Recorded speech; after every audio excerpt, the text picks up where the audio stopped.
Assalomu alaykum qadrli ko'rman do'stlar. Bir kitap bir olam programmasini ko'rishinglarni qarshi olamiz. Ko'ch desa ko'chamdi, ko'chib yurmagan ellar. O'z yurtiga yetamdi, berib ko'migan yerlar. Qaldiming jafo bilan, qurgan bog'u bo'stonlar, o'z yurtdan ayrildik, yurakda qoldi armonlar.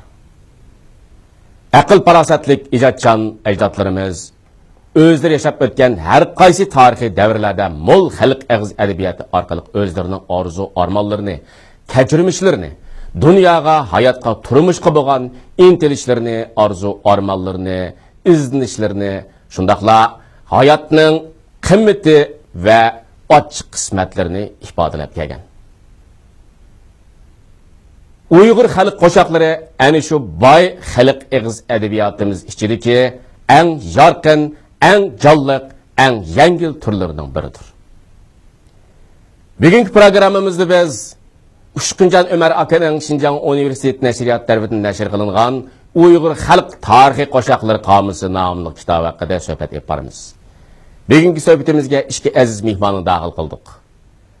Qashqar viloyatlik adabiyot san'atchilar birlashmasining pensioneri, folklorshunos, shoir Ushqunjon Umar aka. Shinjang Uyg'ur Abnum rayonlik adabiyot san'atchilar birlashmasining sobiq muavin raisi professor Voyitjon G'ubir aka. Ommabop shakllari orqali bayon qilingan badiiy tarix bo'lishga munosib. O'tgangi davrni xotirlashga odam chiqmasa, keyingi davrni mo xotirlaydigan odam chiqmaydi deydigan bir gap bor. Uyg'ur she'riyati va prozasini yanada taraqqiy qildirish imkoniyatiga erisha olamiz. Ushqunjon aka, sizda qandoqlarcha shu Uyg'urlar tarixidagi isl madaniy ma'naviy boylik hisoblangan shu Uyg'ur xalq tarixiy qo'shoqlarini ratlash, to'plash, nashr qildirish o'yib qolgan. Buningda alohida bir sabab bormi qandoq? Uyg'ur xalq tarixiy qo'shoqlari emgakchan, batur, ijodkor Uyg'ur xalqimizningki kollektiv aql parastininki javhari. Uyg'ur xalq tarixiy qo'shoqlari Uyg'ur qo'shoqlari ichidagi lirikaning sof, yenik, go'zal til, ommabop shakllari orqali bayon qilingan badiiy tarix bo'lishga munosib. Yoki Uyg'ur tarixining eng ishonchli shahidi, guvohchisi desak tamoman bo'ladi.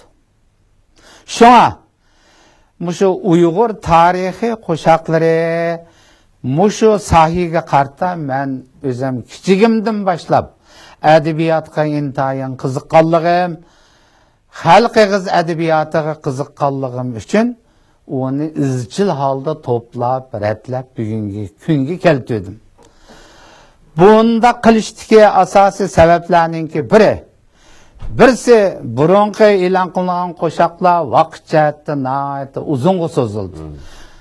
Ko'pchilikka ma'lum bo'lgandek, biz necha ming yillik tarixga ega millatning biri. Mushu uzun jarayonda ba'zi vaqtlarda uzukchilik paydo bo'ldi. Ba'zi vaqtlarda xalq orasida ijod qilingan qo'shoqlar tabiiy yo'sinda turli bo'ron chapqinlarda yo'qolib ketdi. Yana ba'zilari tarixdan chiqib qoldi yoki tutilmay o'tib ketdi. Shunda bo'lganlikdan Uyg'ur tarixiy qo'shoqlarini mushundaq bir mukammal bir qomus qilishninki zaruriyat tug'ildi. Bu birinchi sabab. Ikkinchisi, ba'zi qo'shoqlarning material manbasi tarqaq bo'lganligi, onun ustiga chechilib ketganligi uchun bu narsalarni bir mukammal qilib yig'ishninki ehtiyoji tug'ildi. O'tganki qo'shoqlarda bu qo'shoqlar qanday sharoitda maydonga kelgan, uni kim aytib bergan yoki kim ijod qilgan, qaysi matbaada qayerda besilgan, bu narsalar asos jihatdan toz aniq bo'lmagan. Shunda bo'lganligi uchun ba'zi tarixiy qo'shoqlar xotirga elinmay, shu davrninki ya shu tarixiy mezgilninki ba'zi ishlari bo'sh bo'lib qolgan. Bu ikkinchi sabab. Üçüncüsü, tarixiy qo'shoqlarning nozik taraflarga chetilishchanligi bir qadar kengri. Onun ustiga qisman qo'shoqlar mazmun jihatdan kishilarninki turli o'y fikrlarining o'xshash bo'lmasligi asosida jamiyatda ba'zi xizmatlarga yoki ba'zi siyosatlarga moslashtirilgan holda o'zgartirilib ketgan. U mohiyat jihatda o'z aynini, o'z vaqtidagi ma'nosini yo'qotgan. Shunda bo'lganlik uchun buningda bir xil o'lchamlik, ilmiy, mukammal bo'lgan qomusni xalqqa taqdim qilishning taqozosi zaruriyati tug'ildi. Men mushundaq sabablar asosida Uyg'ur xalq tarixiy qo'shoqlarini boshdan oxirigacha 50 yil vaqt sarf qilib, uni to'plashga, ratlashga, tuzib nashr qilishga muvaffaq bo'ldim. Shuni alayda ko'rsatish kerakki, Uyg'ur xalq tarixiy qo'shoqlari mening hargiz shaxsiy ijodiyatim emas. U emgakchan, botir, aqlli Uyg'ur xalqimizning kollektiv aql parostatining javhari. Faqat men chechilib yotgan shu marvoyat oltunlarni bir yerga yig'ib, ratlab, uni ilmiy qilib silib, yana qayta o'z xalqimizga qaytarishdan iborat bo'ldi. Mushu emgakni biz shundoq emgak deb qarasak bo'ladi deb qarayman. Mashhur adib Jibran Jibranning mundaq bir gapi bor. O'tgangi davrni xotirlashga odam chiqmasa, keyingi davrnimi xotirlaydigan odam chiqmaydi deydigan bir gapi bor. Vaychakanda mush nuqtadan qaraganda bizning nurg'un tadqiqotchilarimiz mush xalq eg'iz adabiyoti tadqiqotida mush sohada nurg'un amgaklarni qildi. Albatta biz bu yerda ularni hurmat bilan aslaymiz. Sizcha endi mush Uyg'ur tarixi, Uyg'ur xalq tarix qo'shoqlarini to'plab, buni ratlab, nashr qildirib xalqimiz bilan yuz kirishtirish navbat qandoq ahamiyatga ega? Eg'izdan eg'izga, zamondan zamonga, avloddan avlodga ko'chib, har qaysi davrlardagi konkret voqea, urf-odat, til, madaniyat, etimologiya qatorliqlarni davrimizgacha aniq obrazliq yetkazib bergan bibaha qomus bo'lib sanaldi. Yani biz bu mayli xalq adabiyot tadqiqot bo'lsin, mayli oliy maktablardagi Uyg'ur til adabiyot kasblarida o'qitish sohasi xizmatlarida bo'lsin, umuman Uyg'ur xalq eg'iz adabiyotining muhim bir turi bo'lgan Uyg'ur xalq tarixi qo'shoqlarining ahamiyatining ana shunday zo'r ekanligini qayd qilib o'tamiz. Adabiyotning eng burungi shakli xalq qo'shoqlarini asos gavda qilgan. Xalq eg'iz adabiyotida asosida barliq kelgan. Shunglashqa Jungo va chet ellardagi mashhur adabiyot tadqiqotchilari so'z san'atining boshlanishi xalq eg'iz adabiyotida. Xalq eg'iz adabiyoti yozma adabiyotning sut onasi deganga o'xshash hukmlarni o'tirib qo'yib, bu xalq eg'iz adabiyoti meroslarining har millatning tarixida tutgan o'rnini yuksak darajada muayyanlashtirgan. Demak, xalq eg'iz adabiyoti, ya'ni biz hozir o'tirib qo'yayotgan xalq qo'shoqlari klassik she'riyat ham hozirgi zamon she'riyatni biq o'stirib qatorga qo'shgan ustanani bo'lib hisoblanadi. Mana bundan chiqib turibdiki, Uyg'ur xalq tarixi qo'shoqlarini to'plash, ratlash, nashr qilish, uni xalqimiz bilan qayta uchrashtirish o'z navbatida intayin muhim ahamiyatga ega. Biz bu tavarruk madaniy meroslarni o'rganamiz, tadqiq qilamiz. Bu orqali shakl milliy, mazmuni sotsialistik Uyg'ur adabiyotini, Uyg'ur she'riyati va prozasini yanada taraqqiy qildirish imkoniyatiga erisha olamiz. Xuddi quduq ichidan jonni izlagandek, mushundoq bir ruh bilan ishlandi. Til alohidligi, uslub alohidligi qatorliqlarni saqlab qolishdan iborat. Uyg'ur xalq tarixiy qo'shoqlari qomusi endi bir badiiy tarix bo'lish, bir badiiy shoid bo'lish sifati bilan bu zamonimizda o'zininki qimmatini jalolantirib kelyapti. Qarasam buningga shu Jiroq Qo'rg'or xon, ya'ni Umay ana davridan Umay ana haqidagi qo'shoqlardan boshlab balki shu mahalliy qo'shoqlardan bo'lgan shu Xotanning xalqining ajiy qo'shoqlarigacha bo'lgan aralardagi shu keng nurg'un ham ishonchli bo'lgan qo'shiqlar tanlab kirgizilibdi. Anda müşaqda biz konkretroq bir bağlanışıp baksak, şu Uyghur xalq tarix qo'shiqlari qomusiga zodi Uyg'urlarning qaysi tarixiy davrdagi qanchalik qo'shiq kirgizilgan hamda. Undan boshqa bu qo'shiqlarni to'plab, ratlab, nashr qildirishda cho'qim ma'lum bir siz bir amaliy bir prinsipga amal qildingiz anda bo'lsa. Mushadiki siz mush qo'shiqni to'plab ratlash davomida, turgalish davomida amal qilgan prinsipingiz qanday prinsip? Umuman qilib aytgan vaqtda mushqatdan nashr qilingan shu qomusqa Uyg'urlarningki umumiy tarixiy xarakter olgan qo'shiqlardan 4 qism qo'shiq kirgizildi. Yoki 4 cho'ng bo'lim 14 qism 300 bob qo'shiq kirgizildi degan so'z. Bu qo'shiqlar Uyg'urlarning qadimiy davridan tortib qadimiy qo'shiqlardan tortib Quchu Uyg'ur xalligigacha, undan keyingi Saidiya xalligigacha, undan keyingi hatto yangi jungo qurilishqichi bo'lgan butkul jarayonlarni o'z ichiga oladi. Bu qo'shiq asosiy jihatdan hammasi bo'lib 4 cho'ng bo'lim, 14 cho'ng qism, 300 cho'ng bob mavzudan tarkib topgan. Nashrdan keyingi umum hajmi kitobning qomusining 940 bat. 940 bat. Umumiy qo'shiq 7000 misra yoki 7000 kuplet yoki 30000 misraga yaqin qo'shiqdan tarkib topgan. Onundan boshqa qomusninki oldi qismida kirish so'z, oxirida xotima yoki oxirgi so'z berilgan. Ko'pchilikninki Muşu oldingi qismidagi kirish so'z qismini alayda astoydil ko'rib chiqishini men umid qilaman. Chunki nurg'un narsalar bu qomusga elingan umumiy asarlarningki umumiy ahvoli, mazmuni mushu narsalar kirish so'z qismida alohida sharhlandi. Bu qomusni tuzashda biz o'z ayniga sodiq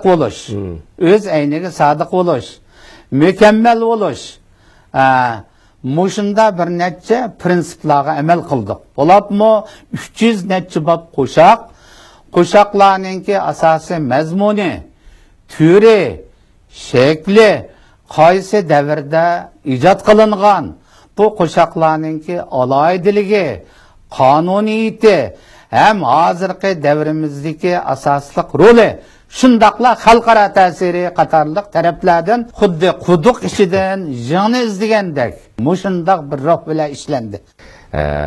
Vaycha akamimizga ma'lum shu xalq ig'iz adabiyoti asarlarini qizish, to'plash, ratlash, nashr qildirishninki hammaga tonish bo'lgan ilmiy o'lcham prinsiplari bor.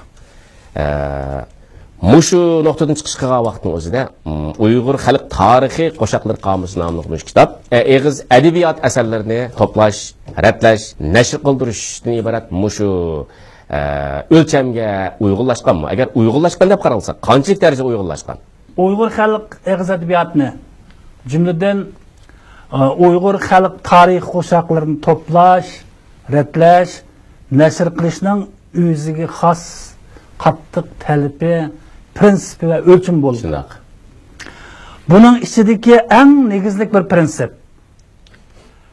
asl nusxasiga sodiq bo'lish, ayna yig'ish, mazmunin bo'rilmaslik, til aloydiligi, uslub aloydiligi qatorliqlarni saqlab qolishdan iborat.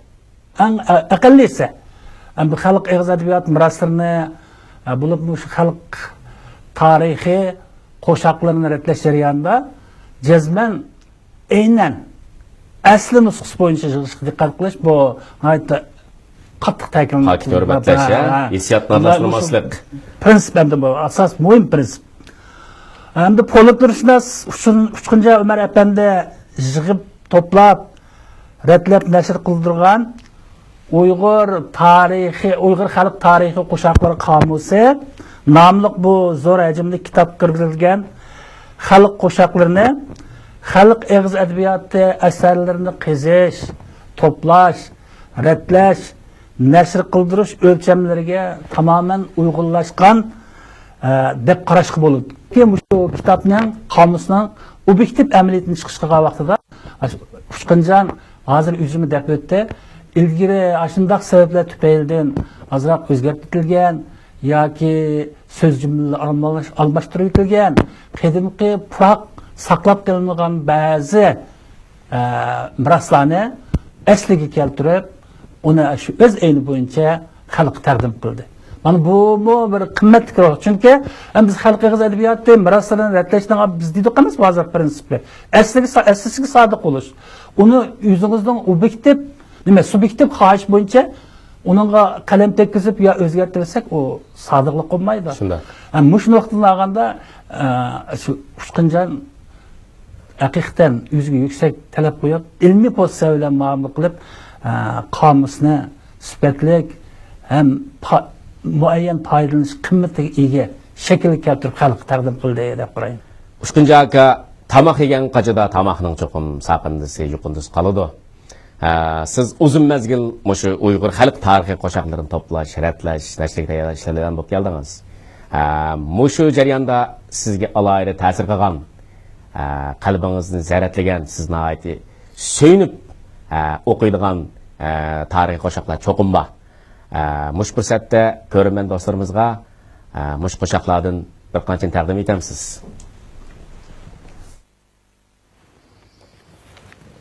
Ota-ana va qarindoshlik to'g'risida ijod qilingan qo'shiqlarmi oz emas. Men shu qo'shiqlar ichidan 3 kupletni o'qib bermoqchiman. Ona degan bog' ekan, ota degan tog' ekan. Ota-anang bo'lmasa, yurak degan dog' ekan.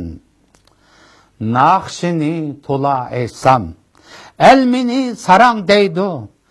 Mehribon onam bo'lsa, dadava balam deydi. Otalardan ayrilib, onalardan ayrilib, qizil gulning g'unchisidek yaxshi yodin ayrilib, qoldik hamma ayrilib. Uyg'ur xalq tarix qo'shiqlari qomusida tarixiy uchurlar, madaniyat uchurlarini aytib ketgan. Chetildigan sohamini aytib kelganda bularda. Bo'libmi ilg'or madaniyatni tashabbus qilishga aktual rolni rahmi joriy qildirishimiz kerak. Ikki adabiyotning o'zaro davr bog'lanishini mahkam egallash kerak. Vaychaka Uyg'ur xalq tarix qo'shiqlari qomusida tarixiy uchurlar, madaniyat uchurlarini aytib ketgan. Chetildigan sohamini aytib kelganda bularda. Biz endi shu tarix qo'shiqlarini foydalangan vaqtimizning o'zida, shundagi tarixiy uchurlardan, madaniyat uchurlarini foydalangan vaqtning o'zida biz qaysi taraflarga bir ahamiyat berishimiz kerak? Tarixiy qo'shiqlar bizni muhim ahamiyatga ega ijtimoiy, falsafiy, tarixiy bilimlar bilan ta'minlagan. Buningki bizningki tushunishimizda xalq og'iz adabiyoti. Bo'libmi shu xalq og'iz adabiyotining muhim bir turi bo'lgan tarixiy qo'shiqlar o'z vujudida hozirlangan bilim doirasi bilan, bilim kengligi bilan diqqatga sazovor. Endi buni biz navbatdagi ma'naviy madaniyatimizni, adabiyotimizni gullantirishda buningdan ilg'or tajriba va o'rnaklarni qabul qilmasak zot bo'lmaydi. Badiiy ijodiyatni yuksaltirish, madaniy hayotni boyitish uchun buningdan biz muhim usul, chora, metodlarni, o'sha mushtahidlik narsalarni qabul qilishimizga to'g'ri keldi. Shunga biz mushxildagi tarixiy qo'shiqlardan foydalangan vaqtimizda uningdagi tarixga, madaniyatga, adabiyotga doir uchurlarni tadqiq qilganimizda jazman madaniy miroslarga varislik qilishning ilmiy prinsiplar bo'yicha ish ko'rishimiz kerak. Endi marksizmlik madaniy miroslarga varislik qilish ilmiy prinsiplari bizda shu adabiyot nazariyasi bilan shug'ullanuvchilar, oliy maktablar, Uyg'ur tili adabiyot kasbidagi o'quvchilar bularga davomli so'zlandi. Mana shu nuqtani ta'kidlashga to'g'ri keldi. Endi folklorshunos Ushqunjon Umar apandi shu kitobininki Uyg'ur xalq tarixi qo'shiqlari qomusi nomli kitobining kirish so'zidimi bu to'g'ridagi fikrni aniq o'tirib qo'ygan. Bu qo'shiqlarning o'z davri uchun qanchalik muhim ijtimoiy rol o'ynaganligini astoydillik bilan tadqiq qilib izlab chiqishimiz lozim. Konusini yangisini yaratish, qadimqisini bugungisi uchun xizmat qildirish prinsipi bo'yicha tinch ittifoq inoq jamiyat qurish g'oyasini o'lcham qilib uning shu miroslarni bugungi davrdagi rolini bo'libmi ilg'or madaniyatni tashabbus qilishdagi aktual rolni taxmin joriy qildirishimiz kerak. Mening qarashim shunday endi bu. Shunday. Albatta bu bir qomus qilish bilan buningda nurg'un bo'lgan bilim uchurlari, bilim zapsi, bilim manbasi bor. Buningda paylangan vaqtingiz biz buningdagi konkret shaxs, hodisa, voqeaga tushgan nuqtalardan paylansak yaxshi deb qarayman. Uningdan boshqa buningdagi chinlik masalasini, tarixiylik masalasini, tarixdagi izchillik masalasini buningdan yaxshi paylanish imkoniyati bor deb qaradim. Uningdan bu kitob bir rətlənib nəşr qılınğandan keyin buningdagi ilmiylik, buningdagi sistemchanlik, buningdagi izchillik, buningdagi bir xil keng sohaga tushadigan mazmun va tarixiy uchur, madaniyat uchurlaridan yaxshi foydalangan bo'lamdikan deb qarayman. Ana ikkingizlardan so'rab baqsam, sizlarcha shu Uyg'ur xalq tarixiy qo'shoqlarininki zamonimizga roli va ahamiyatini yuqori ko'tarish uchun qandaq ilmiy emgaklarni qilish kerak? Onundan başqa mushu tarixiy qo'shoqlarni biz qaysi taraflardan tadqiq qilsak, qaysi taraflardan o'rgansak, texmi yaxshi amaliy unumga erisha olamiz. Meningcha Uyg'ur xalq tarixiy qo'shoqlari u xalqimizning boyligi. Xalqimizning butun aql parasiti mushunga mujassamlangan. Mushu ruh bilan qaragan vaqtda tarixiy qo'shoqlarni meningcha hozirgi davrimizda qanday tushunish, uni qanday ishlatish, tatbiqlash ishi bor. Meningcha qaragan vaqtda tarixiy qo'shoqlarni oldi bilan birinchisi bo'lib yaxshi tushunish kerak. Buningda yaxshi tushunish, yaxshi hazm qilish, yaxshi egallash, yaxshi tadqiq qilishdan iborat bir necha muhim gap bor. Bu deganlik zodi sening jiltizing nada? Nadim boshlanib, qanda rivojlanib, qayerda qanda ketyotidi. Mushu narsalarni ilmiy yo'sinda davriga mos holda tushunish intayin muhim. Bo'libmi, mushu gapning yana bir yerimi davr bilan tang ilgirlash. Tarixiy qo'shoqlar haqiqatan shunda boylik, shunda xazina, shunda odam, shunda ish, shunda hodisalar o'tgan. Lekin uni o'z peticha hozirgi jamiyatda, hozirgi reallikqa qo'yg'ini olmaydi. Bu yerda davr na keldi, sen davri bilan agishib mangmamsa deydigan bir savol tug'iladi. Shunga mushu nuqtadan qaragan vaqtda ham o'zimizning jiltizni bilishimiz, ham davriga tang agishib, davri bilan tang olg'ichamdab ilg'or madaniyatga vakillik qilishimiz kerak. Bu birinchi nuqta.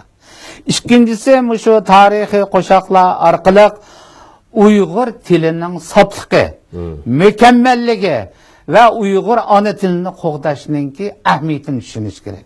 Uchinchi nuqta mushu qomusni o'rganish orqali Uyg'ur klassik adabiyotining har qaysi davrlardagi tarixiy vakillarini, Uyg'ur klassik adabiyotining Uyg'ur hozirgi zamon adabiyotiga bo'lgan ta'sirini yoki ikki adabiyotning o'zaro davr bog'lanishini mahkam egallash kerak. Söz san'atining boshlanishi folklorda. Ya'ni xalq adabiyotida degan nuqta bu umumiy e'tirof qilgan nuqta. Ana bu jihatdan qaragan vaqtida adabiyotimizni, ham bugungi davr adabiyotimizni, mayli u proza turi bo'lsin, mayli poeziyaga doir narsalar bo'lsin, ularni rivojlantirishda xalq og'iz adabiyotidan o'rganishning ahamiyati nihoyatda zo'r. Bularmi shu Uyg'ur xalq og'iz adabiyoti, Uyg'ur xalq qo'shoqlari, Uyg'ur xalq tarixi qo'shoqlarida o'tirib qo'yilgan mazmun, til xuddi shu chin tugilgan mushtaq ana uyulliq ega bo'lgan. Bularmi intayin chunqur teran mazmunni oddiy ixcham obrazlik so'z bilan ifodalashda mush xalq og'iz adabiyot meroslari kamoliga yetgan deb qarashga bo'ladi. Tamoman shunday qarashga bo'ladi. Shunga bizning adabiyot tariximizda shuhrat qozongan atoqli olim yozuvchilarimizning hammasi oldi bilan o'z ijodiyatida xalq og'iz adabiyotiga murojaat qilib, xalq og'iz adabiyotiga doir bilimlarni va o'rgangandan keyin va shu miroslar tarkibida ifodalangan stilistikalik omillar, go'zal adabiyot omillarini o'z asarlarga tatbiq qilib qo'llangandan keyin asarlarning xalq ichidagi ta'sir qilish kuchini oshirgan va xalqni qarshi elishiga noil bo'lgan. Shunga men Uchqunjonning so'ziga qo'shimcha qilib, biz xalq og'iz adabiyoti asarlarining til ishlatish aloyidligi buni obdan o'rganib, navbatdagi tilimizning Uyg'ur hozirgi zamon adabiy tilining taxmi qalblashishi, taxmi obrazliq bo'lishi va taxmi taraqqiy qilishiga o'rtaq kuch chiqarishimiz kerak deb qarayman. Meningcha bu Uyg'ur xalq tarix qo'shiqlaridagi badiiy fasohatni cho'qim yaxshi egallash kerak. Undan keyin shuningdeki har bir so'z, har bir misraning keyniga yoshirilgan bir xil ijtimoiy, tarixiy qimmatni, madaniyat qatlamini, folklor qatlamini yaxshi egallash kerak.